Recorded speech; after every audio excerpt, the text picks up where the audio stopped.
So today is Sunday, September 18th of 2022. And for those who are new here, I have inattentive ADHD, cerebral palsy, major depressive disorder, and generalized anxiety disorder.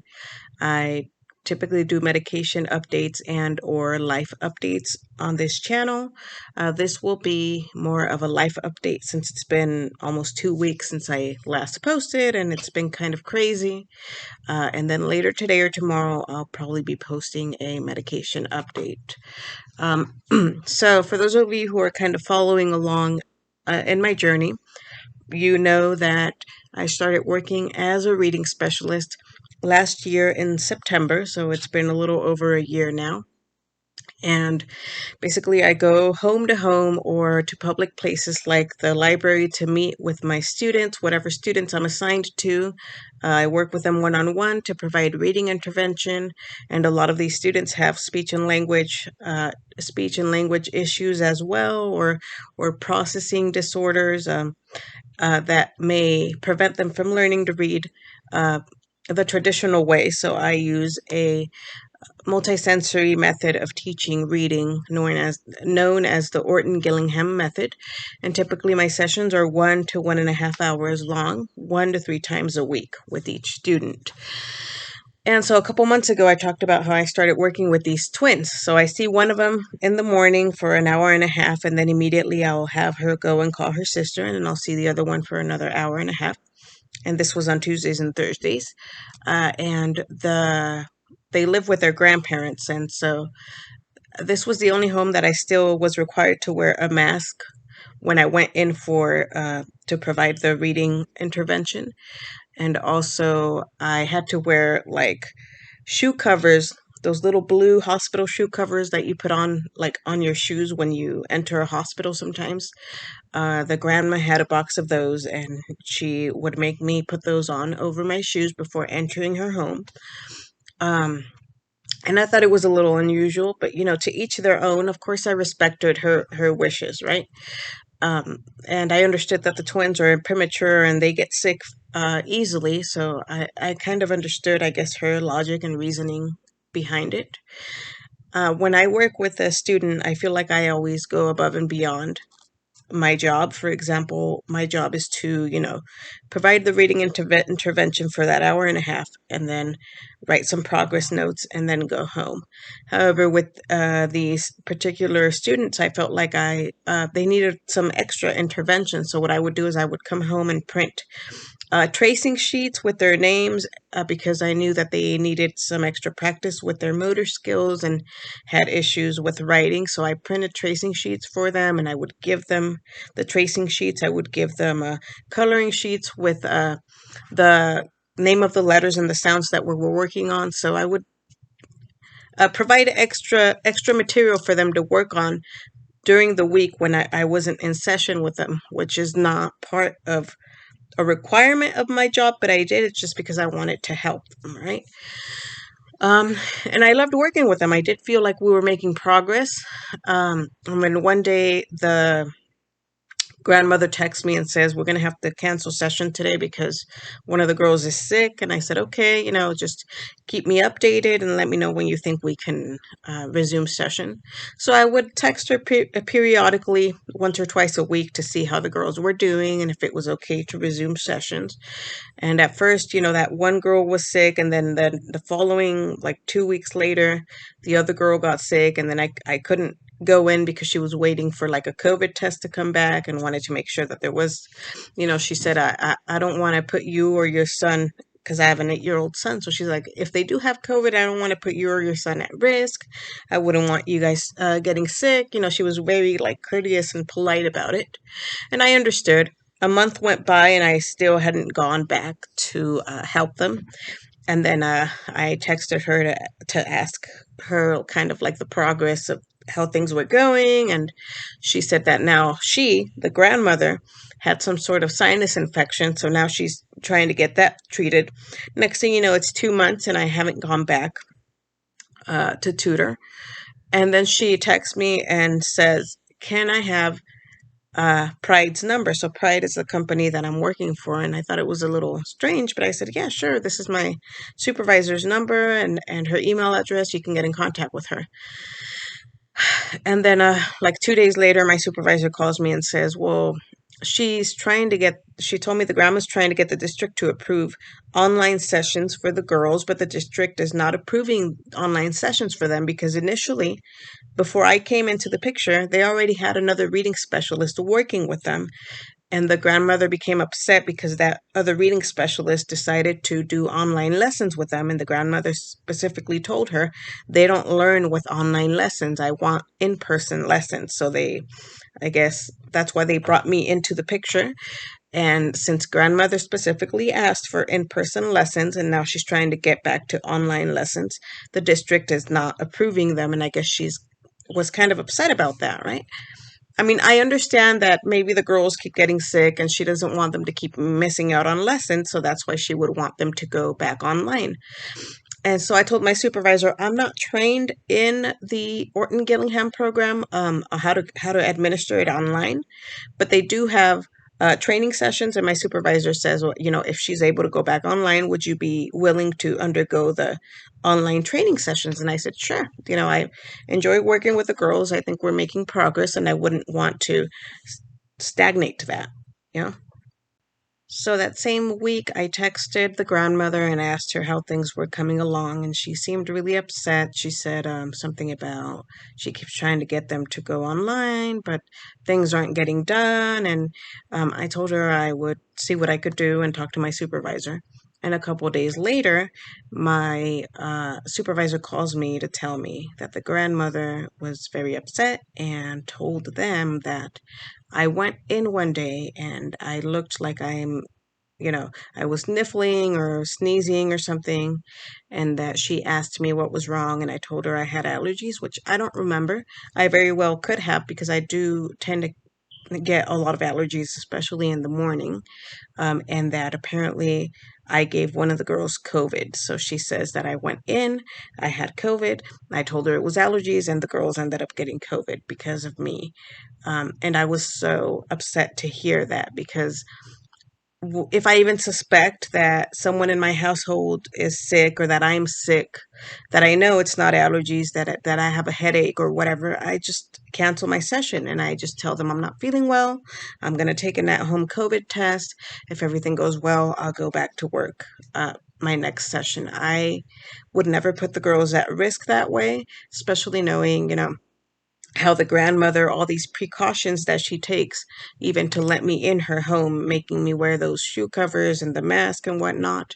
I would not have gone in to work that day if I even suspected that I or somebody in my household were sick.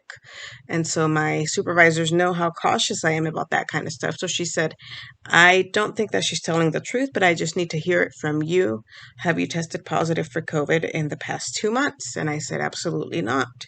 And I was so upset because I thought I had a good relationship with the grandmother, and for her to go and just throw me under the bus. If my supervisors in the company that I work for didn't know me as well as they do, they could have believed her, and I could have very well lost my job over this, right? So that uh, really was hurtful to me, and it made me upset, and I'm very sensitive. So after I was done talking on the phone, well, I told my supervisor, I don't feel comfortable working with them anymore. And she said she understood and took them off my roster, right? And after I was done talking on the phone, I cried because of how bad I felt that this lady was making these accusations. If she really thought, whenever this was that she said it happened, if she really thought I was sick or whatever, she could have said something and I would have immediately left, but she didn't. And I don't know, maybe she was just upset at the company for not letting her go back to online sessions, but that was difficult to deal with. So, needless to say, I will no longer be working with them. I do have one more student that I'm currently working at, that I see him at the library twice a week. And I'm also doing my online master's program part-time, which I started about 3 weeks ago, and it's a lot of work.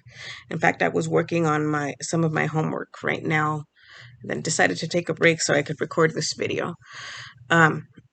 But in other news, I'm trying to move my son to a different school. So he's currently in a public school. We're not in the best neighborhood, and there are some safety concerns, kids getting in fights, and administration not really doing anything about it.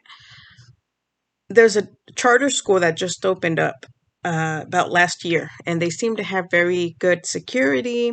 They are STEM based, so they focus a lot on technology and science, and they also have the dual immersion program, which is the program that my son's in right now, where he's getting taught both in English and Spanish. Um, so I really want him to move him to that school, but there's a waiting list. So I went ahead, my sister and I, we went ahead and signed up for the waiting list so that my nephew could also be, hopefully, be admitted. And so I followed this school's page on Facebook, and I saw that they had a help wanted ad because they're looking to hire a bunch of personnel, substitute teachers, receptionists, social studies teachers. They had like a whole list of things. And on there it said speech and language pathologist, SLP, right? Which is what I'm going to school for. So to become a speech and language pathologist or a speech therapist, you have to get your bachelor's, get accepted to graduate school, uh, and then get into a master's program and complete your master's program, which is what I'm doing right now. I just started my master's program. And during your master's program, you have to do a bunch of coursework as well as 400 hours of clinical practice. So 400 hours of working at a school setting, at a clinic setting, a skilled nursing facility, a bunch of different settings that we as speech and language pathologists kind of have to be the experts at, right?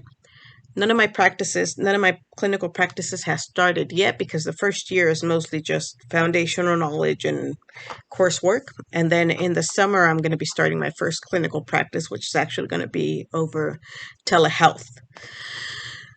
Anyway, so to become a speech and language pathologist, once you complete your master's program with your 400 hours of clinical practice, you have to take a test, like a board exam called the praxis. Then once you pass that, you go on to what they call a clinical fellowship. So it's basically 9 months of you working as a speech language pathologist, but under the supervision of a licensed speech and language pathologist. It's like more clinical practice, but this time you're actually getting paid for it. You're just not getting paid the full wage. You get paid less because supposedly you're still a clinical fellow, so you're not fully certified.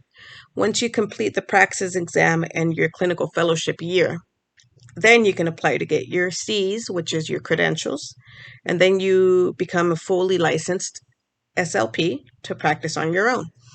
So out of all those steps, I'm barely just getting started with my master's program. So I still have a lot to do, right? Like all my clinical practices, the rest of my master's program, my praxis exam, the clinical fellowship year. However, in states like California and Florida, and there's a couple other ones I just don't remember off the top of my head, there's a shortage of speech and language pathologists. So they have a waiver that allows you, if you're a graduate student currently working on your master's degree, to practice and to work as a speech and language pathologist where there's a need. And they will hire you on a waiver even if you haven't completed all your educational or credential requirements yet. So I followed this charter school on Facebook, and I saw that they were looking for a bilingual speech and language pathologist. And I'm bilingual. My first language, my native language is Spanish. So I looked at the job application and it said on there, graduate students are encouraged to apply. So that's one of those jobs where they're willing to hire somebody, a current graduate student, on a waiver because they really need a bilingual SLP. So I figured I would apply. It'd be pretty cool if my son got into the school and then I got to work there, and then we could just kind of have similar schedules, and that would make life so much easier, right? But to be excuse me, to be completely honest, I didn't think that they would call me back, but they did. They called me in and asked what credentials I had, if I had my license, if I had worked as a speech and language pathologist in the past. This was over the phone. So I answered the questions. I told them, no, I don't have any actual experience working as a practicing speech and language pathologist because I just started my master's program, but I have worked as a reading specialist for about a year. The professions are not the same, but they are similar in many ways. I work with a lot of kids who have speech and language needs. And I said, and your job posting said that you could hire students on a waiver, so that's why I applied. A couple days later, they called me again that they wanted me to come in for an interview, and of course I was freaking out, but I went in and I interviewed with the current speech and language pathologist, which she seemed awesome, and with the special ed director, and he was there via Zoom because he couldn't make it to the interview in person. So like, the speech and language pathologist at the school was like in front of me, and then next to her there was like a laptop, and the special ed director was there also asking me questions. So they asked me, what experience do you have working in early intervention as a speech and language pathologist? What experience do you have working, with kids on the spectrum as a speech and language pathologist? And I made it clear to them, I don't have any experience working as an SLP. But I related the questions to what I've experienced working as a reading specialist. Things like kids with a on the spectrum tend to thrive on routine and a schedule when they know what to expect. Although, if they have also sensory processing disorders, certain things may lead them to not be able to focus on the lesson. So it's important to be flexible when you're working with kids on the spectrum. Um, and then, so she would ask me, how do you take data? How would you collect data for a speech session? What test or assessment would you administer for somebody who is suspected of having an articulation disorder? So I have a lot of the foundational knowledge that you need for an SLP, which I learned as an undergraduate student, but I don't have any actual practice. And I told him, like, I know what test I would use. It's called the Goldman-Fristow exam, the assessment, which is the standard assessment used to screen for articulation disorders. And I said, I have all the foundational knowledge. I just need hands-on practice, which I have none of, right? And so they asked me, what strengths would you bring to the center, to working with us? And I said, well, for one, I have cerebral palsy, you know, and um, I have been on the receiving end of speech and language therapy and adapted PE and special education, and I've gone to IEP meetings with my parents. So I think that having a disability and being on the receiving end of services really brings with it special kind of a whole nother level of empathy and awareness that our clients and their parents definitely need. I'm bilingual, I'm a native Spanish speaker, and I know that you guys need a bilingual provider. Overall, I felt like the interview went okay, but you know, they have a full-time speech and language pathologist on campus, but their caseload of students is so high, something like 80, that they need extra support. So I would be an itinerant SLP because they have two campuses and each campus is about 45 minutes away from the other. So they would basically just be sending me to whatever campus they wanted me to work in at the time, wherever they needed the most support, because they have such a high caseload of students. So the whole transportation thing might be an issue because then I'd have to get my parents or somebody to give me a ride or take Uber. But I'm sure I'll figure it out. I always do.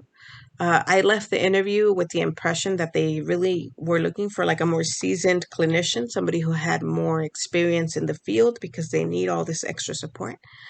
But a couple days later, the special ed director actually called me and told me last week that they wanted me on board and that they wanted to hire me. And I was completely shocked and surprised. And of course, this is an amazing opportunity for somebody who hasn't even completed their master's degree to start working as a speech and language pathologist.